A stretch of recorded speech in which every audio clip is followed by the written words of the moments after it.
Buenos días, hermanos. Seguimos con el estudio, esa panorámica de la Biblia que nos hemos trazado para este año. Espero que no os hayáis perdido ningún capítulo porque van todos enlazados uno detrás de otro. Si os lo habéis perdido, en Internet lo podéis encontrar y podéis engancharlo.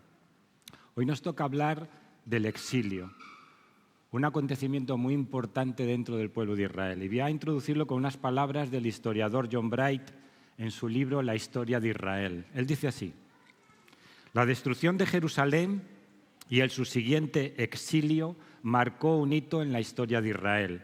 De un golpe había terminado su existencia nacional y con ella todas las intenciones que habían formado parte de su vida en común.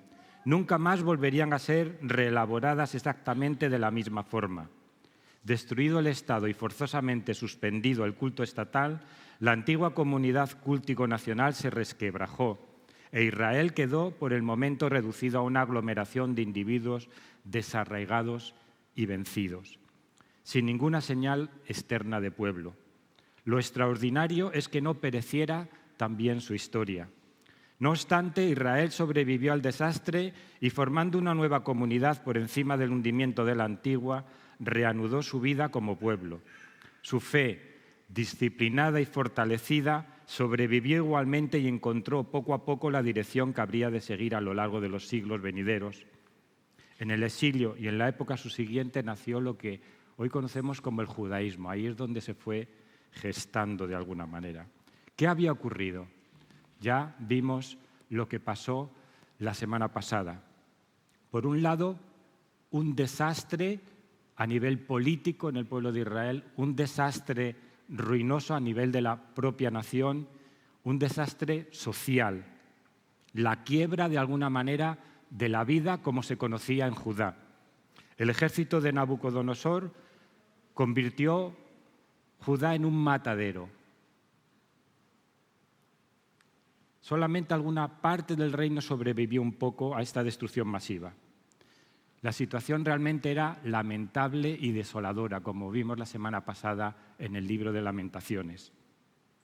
El reino de Judá fue conquistado, su capital Jerusalén saqueada, destruida, y el templo de Salomón, aquello que tanto les unía y al que estaban tan apegados, símbolo de su fe y su unidad, reducido a ruinas.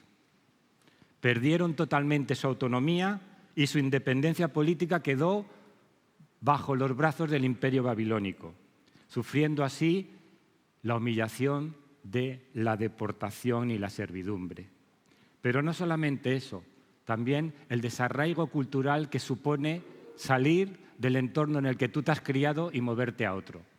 Algunos de los que están aquí a lo mejor saben algo de esto, ¿no? ¿Cuántos hay aquí de otros sitios, no? Una pequeña crisis a veces se desarrolla, ¿no?, cuando tenemos que mover el campamento hacia otros lugares, ¿no? Los exiliados, parte se fueron a Babilonia. Y de esta parte es lo que nos habla el libro de Daniel, de un grupo selecto. La primera deportación fue el rey Joacim, se llevaron representantes que eran la élite del pueblo de Israel. En la primera deportación se llevaron al rey y a la élite, que consistía en la gente que estaba mejor preparada, los políticos mejor preparados, los religiosos más preparados, fueron exiliados en esa primera selección. Jeremías dice que fueron alrededor de unas 4.600 personas en esa primera deportación. Después sabemos que hubo otra con la destrucción masiva de Jerusalén. No debemos disminuir realmente todo lo que pasó, ni debemos de minimizar realmente la opresión, las humillaciones y el desastre que tuvieron que soportar como nación. Realmente acabaron en campos de refugiados. Todos conocemos los campos de refugiados, ¿no? Esos desplazamientos masivos cuando tienen que ir a un lugar y no hay nada preparado, cómo se encuentran, ¿no? Y Ezequiel nos dice algo interesante en el capítulo 3, versículo 15. Dice así: y vino a los cautivos en Tel Aviv, que moraban junto al río Quebar, y me senté donde ellos estaban sentados. Ezequiel era un profeta, se había ido también junto con los exiliados, pero Dios había mostrado una visión a él. Y él acude allí donde estaba ese pueblo totalmente vencido y dice que me senté donde estaban ellos sentados, dice, y allí permanecí 7 días atónito entre ellos. Permanecí 7 días atónito entre ellos. Estaba perplejo, estaba estupefacto, estaba espantado, que necesitó 7 días para asimilar eso que estaba pasando. Y atónito describe muy bien la situación emocional de esos primeros momentos. Es algo que te viene de golpe y no sabes cómo encajarlo, ¿no? Te encuentras fuera, pero ¿qué ha pasado realmente? Si estábamos bien en nuestro espacio y ahora de pronto no hay nada, todo con lo que tú te identificabas se viene totalmente abajo. ¿Cómo te encontrarías tú cuando todo aquello que te identifica, todo aquello que te sostiene a ti como persona o a tu familia, a tu propia nación, se viene totalmente abajo y quedas sin referentes? Pues así estaba el pueblo de Israel en estos momentos. No es que luego no se sobrepusieran a esta situación y tuvieran oportunidades también ahí, pero el mazazo fue tremendo. Pero no solamente pasó el exilio en Babilonia, también en otros lugares fueron exiliados. Nos dice que judíos también fueron llevados a otros sitios como Egipto. Y vemos que después del asesinato de Godolías, que fue un gobernador que puso Nabucodonosor después de la muerte de Sedecías, hubo también este éxodo a Egipto. Muchos se llevaron a Jeremías. Jeremías fue llevado a Egipto en este exilio también hacia allí. Es decir, la gente desapareció. Era como eso de sálvese quien pueda ante una situación tan desastrosa y busquemos seguridad allí donde la podamos hallar. Pero no solamente hubo una crisis de este tipo, también hubo una crisis religiosa y espiritual, o como diríamos ahora, una crisis existencial. La destrucción del templo cuestionó muchas cosas. Y una de las cosas que cuestionó fue, ¿realmente Dios me protege? ¿Realmente Dios es justo? Había algunos que se estaban empezando a preguntar estas preguntas. Pero cuando vemos el pueblo de Israel a la luz de lo que pasó, causa asombro incluso para nosotros que Israel no fuera absorbido del mismo modo que otros pueblos que fueron también vasallos de Nabucodonosor perdieron su identidad. Israel no la perdió, hubo un grupo pequeño que conservó esa fe y que conservó esa identidad. Como decimos, la caída de Jerusalén no solamente provocó un desastre nacional a nivel social, sino una crisis religiosa, una crisis teológica profunda, que alcanzó grandes proporciones. Ellos tenían una seguridad, se creían electos del Señor y Sión, Jerusalén, su lugar que Dios les había prometido. Ese era su asiento terreno.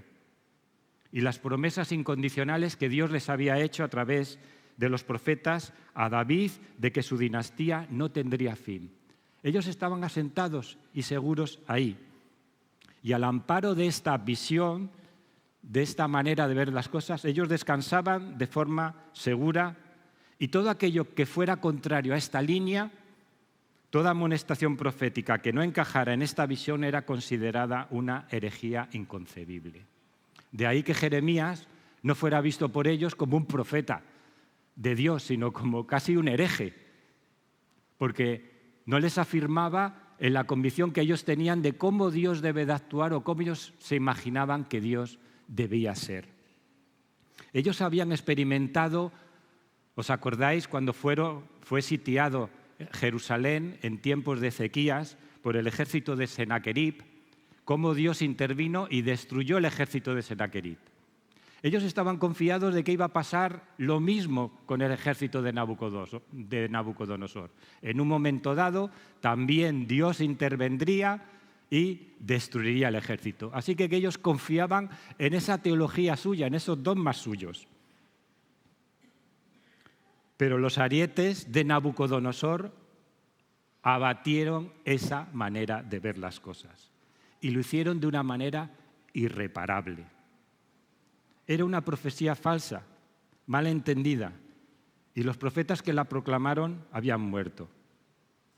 Quedaban Jeremías, que decía una cosa distinta al pueblo que el pueblo no quería escuchar. La fe de Israel había sido una fe monoteísta desde el principio. Lo vemos desde Abraham, Moisés, José, lo hemos visto a lo largo de la historia que hemos ido estudiando. Había un solo Dios y había declarado que los dioses eran nónadas, es decir, los otros dioses en realidad no eran dioses, no son dioses, había un solo Dios. Pero cuando sucumbió todo el Estado de Israel, cuando entraron en esta crisis bajo el poder pagano, cuando Nabucodonosor venció a Israel, a Judá, la pregunta era, ¿qué pasa entonces? ¿Y nuestro Dios dónde está? ¿No decíamos que los de Babilonia no eran dioses? ¿Eran o no eran verdaderos esos no dioses que decíamos nosotros que no eran dioses? Entró de alguna manera en crisis. Y muchos razonaban de esta manera. Las crisis es lo que hacen muchas veces, ¿no? Hacen temblar nuestras ideas previas sobre las cosas y nos llevan a una situación donde no encontramos fondo o apoyadero para poner nuestros pies, para poder impulsarnos para seguir adelante. Creo que son los chinos los que definen la crisis como también un momento duro y difícil que nos puede hundir, pero también como una oportunidad para crecer y para subir escalones. Y las crisis a veces tienen esta doble cara, ¿no? Nos pueden hundir y caer en la desesperación o nos pueden hacer fortalecer nuestra fe. Nos pueden ahondar realmente y quitar toda la paja en relación a lo que queremos que conocemos de Dios y de su palabra y darnos el grano y ayudarnos a crecer como cristianos y como personas de fe. Algunos sufrieron la tentación de abandonar la fe. La crisis es lo que tiene. La tentación surge. Otros estaban tan paralizados por el desastre que les había sobrevenido que de algún modo veían la obra de Dios, pero ponían en tela de juicio con hondos gemidos la justicia divina, como vimos la semana pasada. Y había un grupo quizás más selecto que habían recibido la palabra profética, los cuales se hundieron en la desesperación, temerosos que se hubiera cometido el pecado mortal, que hubiera sido cancelado su destino como pueblo suyo. ¿Habíamos hecho tal cosa que Dios se había apartado realmente de nosotros? A través del llanto suplicaban misericordia, pero no acertaban a ver ningún fin en sus sufrimientos. Lo vimos la semana pasada. Había un rayito de esperanza, ¿no? En Lamentaciones. ¿Os acordáis de los 5 capítulos? En medio de tanto lloro, había un poquito de esperanza, ¿no? La fe de Israel era sometida a prueba de una manera brutal y con ella su propia existencia. Y era obvio que no podía continuar como lo había hecho hasta ahora, como si nada hubiera sucedido. A veces las situaciones difíciles o las crisis queremos pasar por ellas como si no pasara nada. Nos cuesta pensar y reflexionar por qué me suceden estas cosas, qué es lo que me ha llevado aquí y qué puedo aprender de todo esto. A veces, ojalá no me hubiera pasado, ojalá este paréntesis no hubiera sucedido o la pérdida de un ser querido o mi propia enfermedad o el tenerme que trasladar otra. Ojalá eso es un sueño, una pesadilla que no debería de haber pasado, pero ha pasado, no la puedes ignorar y tienes que afrontarla con los instrumentos que Dios te ha dado. Es lo que hacen las crisis con nosotros, ¿no es cierto? Israel se mantiene tenaz en su fe. Hay un grupo que permanece ahí aún a pesar de que la evidencia externa dice todo lo contrario. Se mantiene fiel a Dios y a su palabra. En medio del desastre mantuvieron una pequeña llama, una pequeña chispa de esperanza. Ezequiel ya se lo había transmitido con una visión que él tiene de la presencia de Dios aún en Babilonia. La situación iba a cambiar.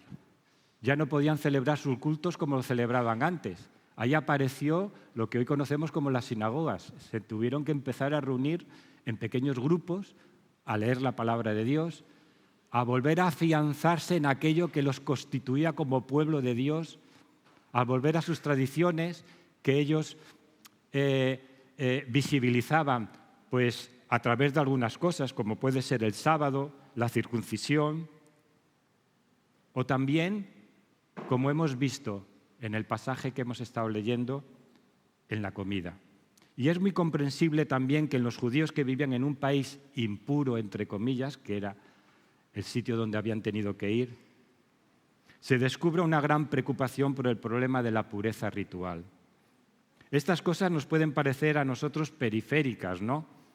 Pero para los judíos exiliados fueron los medios de confesar su fe en medio del pueblo pagano en el cual se encontraban, cuando habían desaparecido ya todos los componentes visibles de su fe. No había un componente visible. Y ellos tenían que mostrar que ellos eran diferentes. ¿Cómo lo hacían? Pues no comiendo como comían los que estaban ahí, sino adhiriéndose a las leyes de la comida y bebida que veían en la palabra de Dios.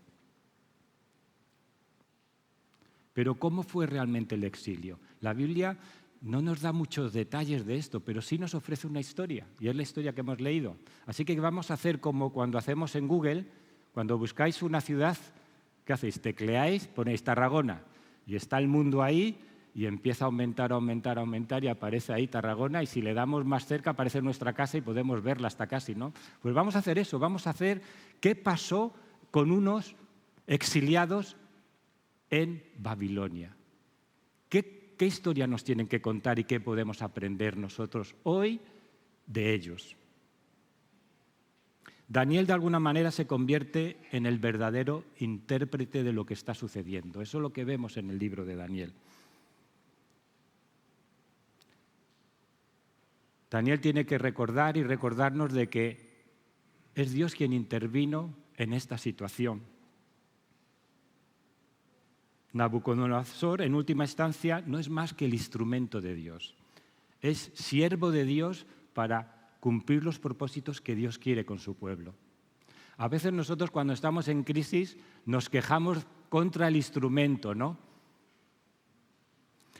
Y Dios nos tiene que dar la gracia para ver más allá del instrumento y ver su mano, que Él está queriendo hacer algo con nosotros.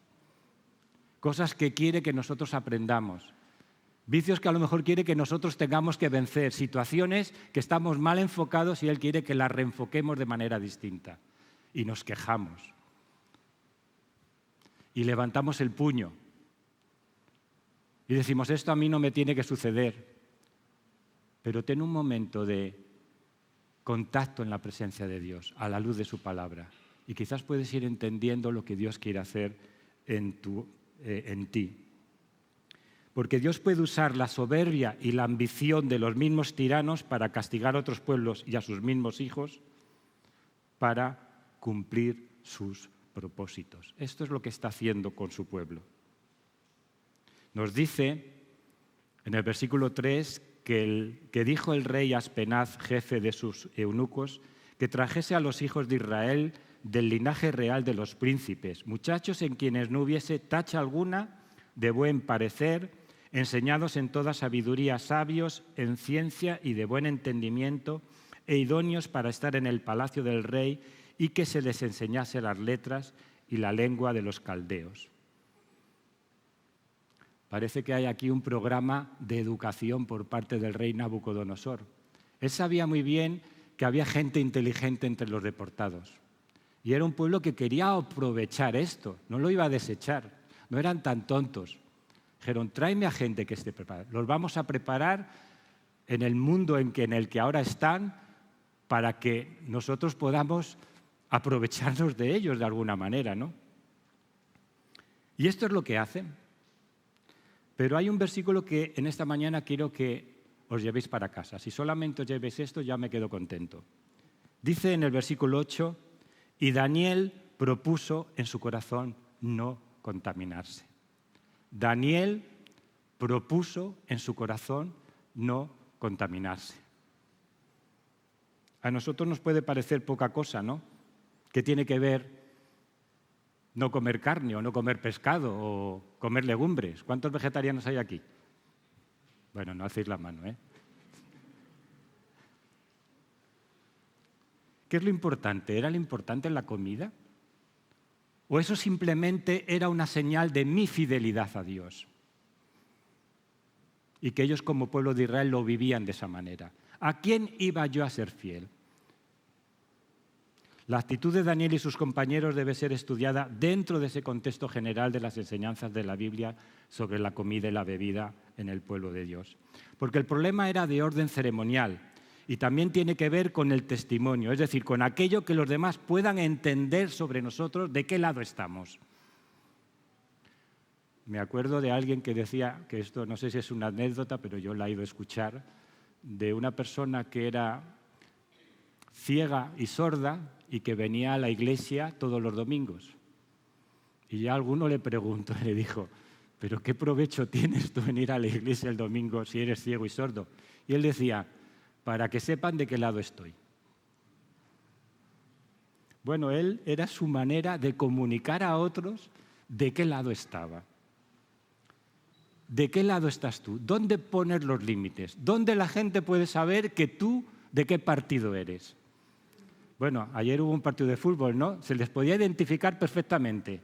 ¿Por qué se les podía identificar? ¿Qué camiseta llevamos nosotros? ¿No? ¿O nos ponemos una camiseta o nos tenemos que poner como una estrella de David, como en la Segunda Guerra Mundial, para que fueran identificados los judíos? ¿Cuál es la señal que nosotros podemos ofrecer? ¿Dónde están nuestros límites? Como jóvenes, ¿dónde ponemos nuestros límites en nuestras relaciones con los demás, en nuestro noviazgo, en nuestros estudios? ¿En dónde iremos? ¿Con quién iremos? ¿Cuánto beberemos?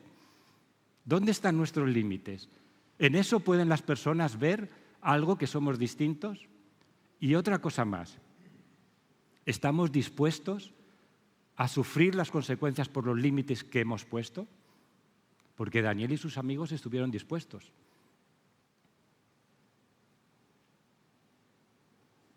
Hasta tal punto que renunciaron a sus propias vidas por no traspasar esa línea. Lo vemos en los capítulos siguientes, ¿no? Como Sadrac, Mesach y Abednego son llevados al horno de fuego por no querer traspasar esa línea. Y como Daniel es puesto en el foso de los leones por no querer traspasar esa línea. Pero hay una lección que también podemos aprender aquí, y es que Dios honra a los que le honran. Dios honra a los que le honran. Si primero ponemos a Dios, ¿qué dice el Nuevo Testamento? Buscad primeramente el reino de Dios y su justicia y todas las demás cosas os serán añadidas. ¿Cuántas cosas creéis que necesitáis para vivir? Un Ferrari, una casa de 200 metros, ¿cuántas cosas pensáis? Dios sabe lo que tú necesitas para vivir.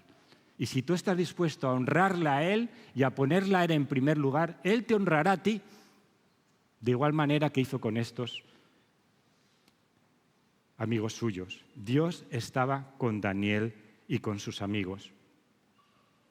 Dice el versículo 17, a estos 4 muchachos Dios les dio entendimiento, conocimiento e inteligencia en todas las letras y ciencias, y Daniel tuvo entendimiento en toda visión y sueños. Y hay 3 palabras para hablar de entendimiento, conocimiento e inteligencia aquí. La primera es madá. Significa pensar y alude a aquel proceso de la mente que nos conduce a discernir entre la verdad y el error, entre lo falso y lo auténtico. Pensar no es malo. No nos tenemos que dar un tiro en la cabeza para creer en Dios, hermanos. No os lo creáis. Esto es lo que te dicen fuera, pero es mentira. Un poco de inteligencia y de conocimiento te aparta de Dios, pero más conocimiento e inteligencia te acerca a Dios, porque esa es la verdadera sabiduría e inteligencia. La otra palabra que utiliza es seper, que es una palabra hebrea que se utiliza normalmente como libro. Aquí lo traduce como letras y ciencias. Y tiene que ver con el mundo de las letras y por tanto significa el conocimiento que se adquiere a través de la lectura. Y de ahí la traducción. La siguiente palabra es entendimiento, akma. Representa en términos generales la sabiduría inteligente, ordenada, sistematizada en un cuerpo de doctrina coherente. Bueno, ¿qué queremos decir con todo esto?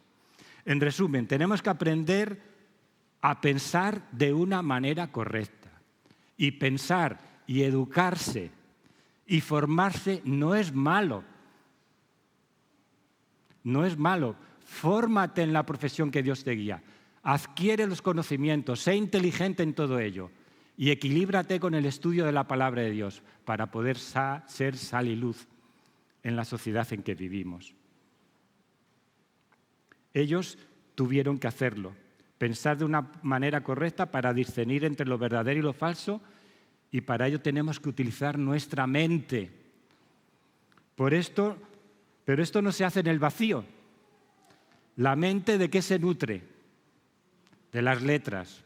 ¿Y las letras dónde las tenemos? En las lecturas. No es de miedo leer, no es de miedo conocer. Hacerlo en la presencia de Dios, pidiendo a Dios sabiduría. Sí que hay mucha paja en medio de todo. No digo que no, pero cada uno conforme el don que Dios le ha dado, conforme la sabiduría que Dios le ha dado, las fuerzas que Dios le ha dado, si Dios le llama a eso, siga para adelante. Y así vamos a ir adquiriendo una inteligencia y sabiduría de una manera ordenada y sistematizada. Dios no está en contra de nada de esto. Y Dios bendice a estos deportados. Hay un riesgo, indudablemente, y es el riesgo de ser asimilados. Ese miedo lo tenemos los padres, ¿no? Criamos a nuestros hijos en una burbuja, en la iglesia, que no conozcan nada de lo que hay malo por ahí en la sociedad, porque todo esto los puede perturbar, pero tarde o temprano, esos jóvenes que han sido criados ahí a las faldas de mamá o de papá, van saliendo y se van dando cuenta en el mundo en el que viven y dicen, esto no es igual de lo que me dicen en la iglesia. En la iglesia me dicen unas cosas muy bonitas, parece todo maravilloso, pero cuando yo salgo fuera, esto no es así. La gente no piensa de la misma manera, piensa en otras cosas diferentes. ¿Qué es lo que tengo que hacer? Hay un riesgo realmente de ser asimilado por una sociedad que nos fagocita. La gran lección que podemos aprender aquí es que ellos, lejos de convertirse a la mentalidad pagana y ser absorbidos y asimilados por ellos, los jóvenes hebreos se sirven de ella para glorificar a Dios. Asimilaron, sí, aquella cultura, pero ellos no fueron asimilados por ella. ¿Por quién te vas a dejar asimilar? Sí que puedes adquirir los conocimientos, pero ¿vas a ser asimilado por ella? Sino que la utilizaron para testificar del Dios verdadero y no para negarle. Y ahora quiero hablar a los jóvenes. Yo ya estoy en otra etapa. Los jóvenes están en una etapa de formación, ¿no? Y se tienen que formar. No tengáis miedo. Emplear la mente, la inteligencia que Dios os ha dado. Si lo hacéis en ese equilibrio, Dios os honrará y la iglesia os necesita. Nosotros desapareceremos de aquí, a punto ya estamos de jubilarnos y necesitamos pasar la antorcha a otros también. ¿Cómo respondieron Daniel y sus amigos? Hay dos características en Daniel que es importante que resaltemos. Por un lado, fue un hombre de Dios y por otro lado también fue un hombre de su tiempo. A veces solamente queremos destacar un aspecto solamente más pietista de las personas. Pero él era un hombre integrado en la sociedad en que vivía. Pero era un hombre fiel, con principios. Ya lo hemos visto en el versículo 8. Él se había resuelto mantenerse firme a no contaminarse, a mantenerse firme en la palabra de Dios. La fidelidad es muy importante. Si no estamos dispuestos a ser fieles, duraremos como una pasa de humo que desaparece enseguida. Pero por otro lado, la adaptabilidad, la flexibilidad. Y esto hay que explicarlo un poco porque a la gente le da miedo todo este tema, ¿no? Daniel fue plenamente un hombre de su época, inmerso en su cultura, conocedor de los problemas de la época en que vivía, como también lo fue Moisés, José, incluso el apóstol Pablo. No era, por decirlo en términos de hoy en día, y perdonar esta palabra porque a lo mejor a alguno le puede sentar mal, no era un fundamentalista religioso.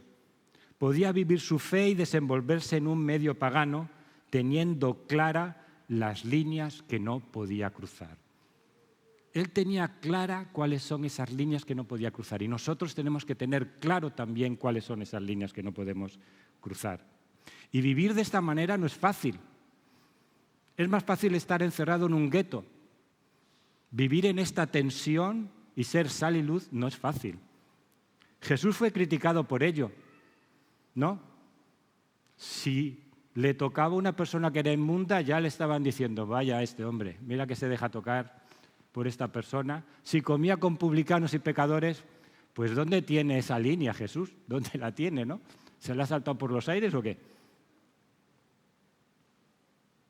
Todo me es lícito, pero no todo me conviene. Ese es un principio de la libertad cristiana. Todo me es lícito, pero no todo me conviene, hermanos. No todo nos conviene.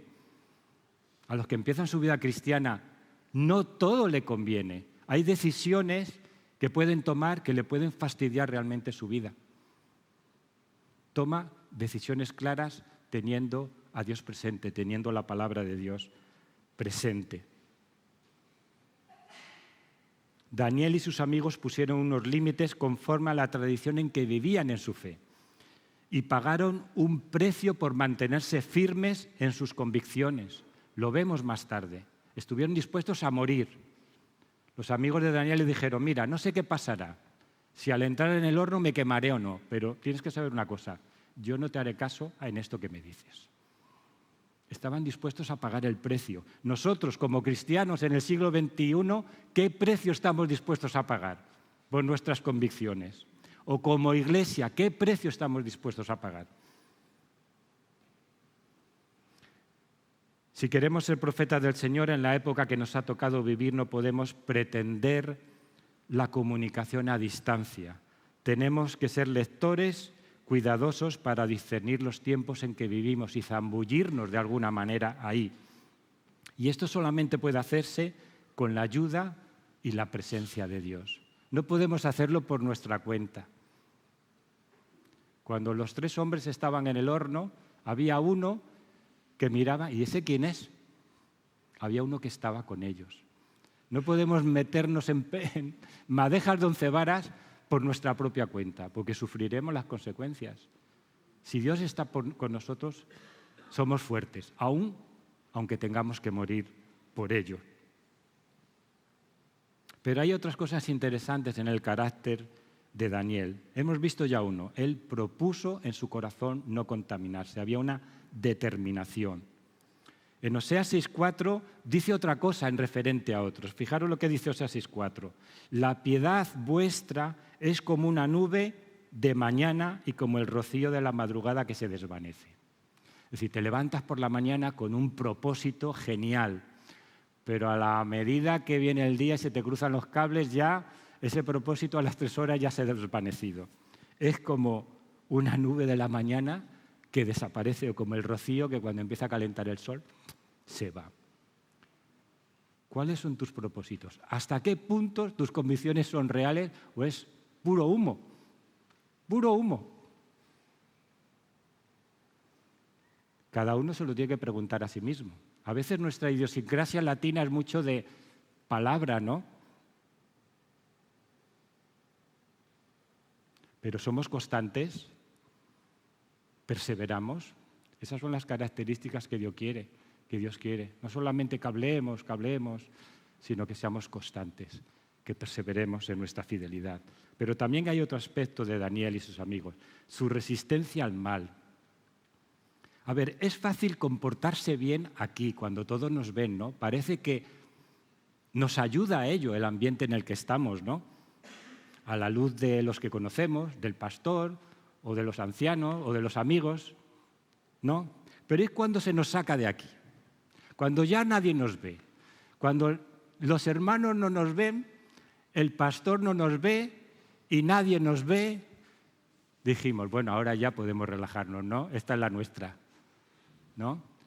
Vamos a estudiar a Barcelona y allí bueno, ahí hay muchas cosas para hacer. ¿Dónde voy a poner el límite, no? ¿Dónde está el límite a la resistencia? Lo más fácil que tenían a mano ellos era vivir como paganos. Tenían la oportunidad de hacerlo. Habían vivido esas estrictas leyes del Antiguo Testamento. Ahora decían, bueno, ahora está en la nuestra.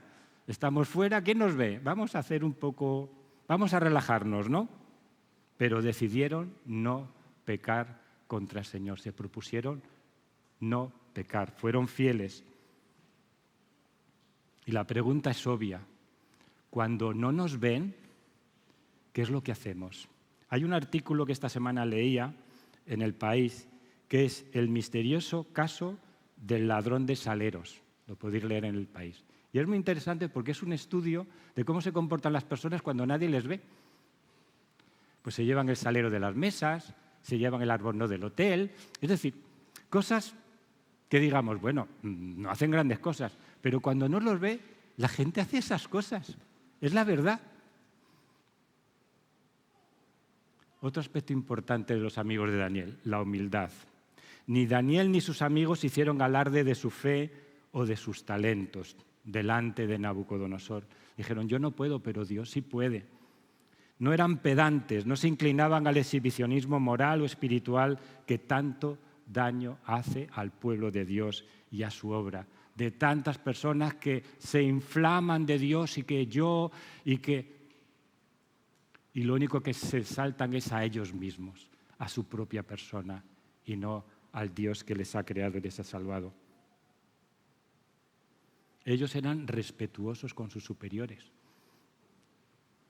Dicen, sí, estoy de acuerdo, pero hasta aquí. Esto no lo haré. Si tengo que morir por ello, pues bueno, aplícalo. Pero Dios honra a los que le honran. Pedro también tuvo esta actitud, ¿no?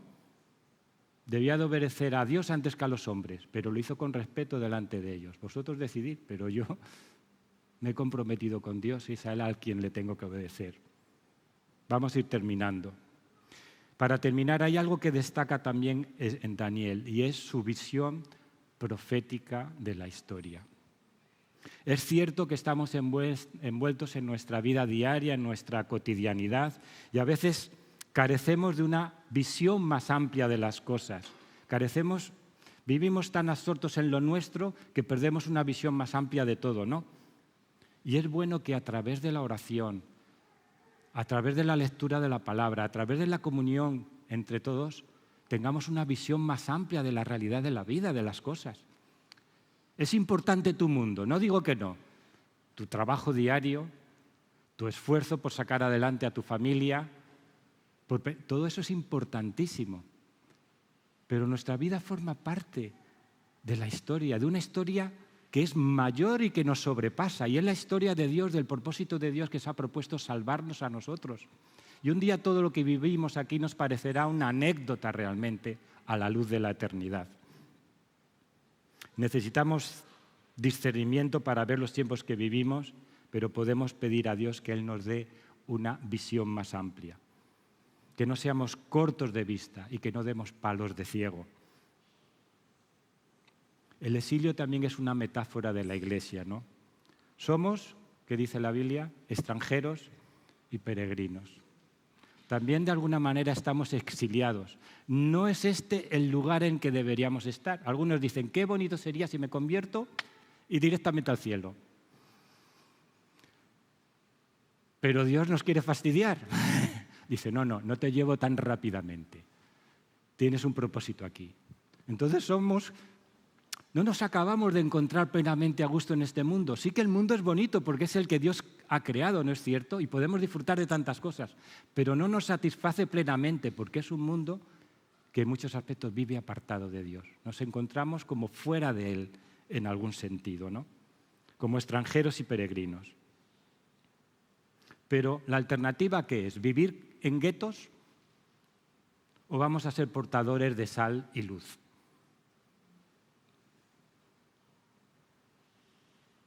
¿Nos quitamos esa tensión y vivimos en guetos o estamos dispuestos a asumir nuestra responsabilidad y anunciar la palabra de Dios en este mundo en el que estamos viviendo? Los jóvenes tienen este reto, pero también nosotros. Y por último, el Hijo de Dios también fue llevado al exilio. No a la manera del pueblo de Israel. Él escogió otro tipo de exilio. Dejó su casa con todos sus privilegios y vino a este mundo. Algo que para nosotros es incomprensible. El apóstol Pablo no tiene otras palabras de explicar lo que dice, que para los hombres es locura. Porque qué mayor locura que Dios se exilie de su lugar y venga aquí a sufrir, a ser vilipendiado, a ser humillado y a ser crucificado. Dejó su casa con todos sus privilegios y vino a este mundo. Y no lo hizo porque fuera arrastrado por alguien o por una necesidad interna o externa que lo obligara a ello. Lo hizo de una manera voluntaria y lo hizo por amor. ¿A quién? A ti, a mí, a todos nosotros. Lo que le motivó fue esto, el amor que nos tiene. Un amor que supera todo lo que nosotros podamos pensar o imaginar. Por más que le demos vueltas a este tema, nunca llegaremos a entender el amor de Dios hacia cada uno de nosotros. Nos podía haber dado así y haber desaparecido. ¿Qué somos nosotros si somos un grano en el zapato para Él? Lo hizo para rescatarnos de nuestra condición y trasladarnos a nuestra verdadera patria. Porque tenemos una verdadera patria, hermanos. Sí que estamos exiliados, entre comillas. Y aquí nos ayudamos unos a otros, nos animamos unos a otros, lloramos unos con otros, oramos unos con otros para salir para adelante, ¿no es cierto?